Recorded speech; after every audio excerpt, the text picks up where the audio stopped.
Hey guys, Russell here, and today I'm going to show you guys how to make the snake game in Notepad or Notepad++.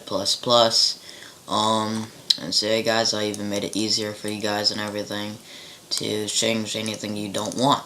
And so yeah, pick any speed is the way it works, and you press WASD to move around, and yeah.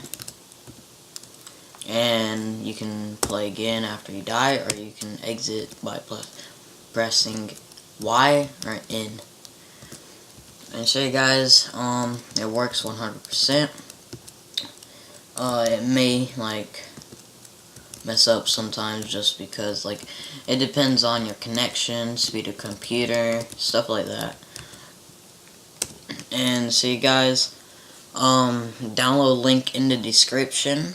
And so you guys, I hope you enjoyed this video and that it helped you. And so you guys, this will be in the description.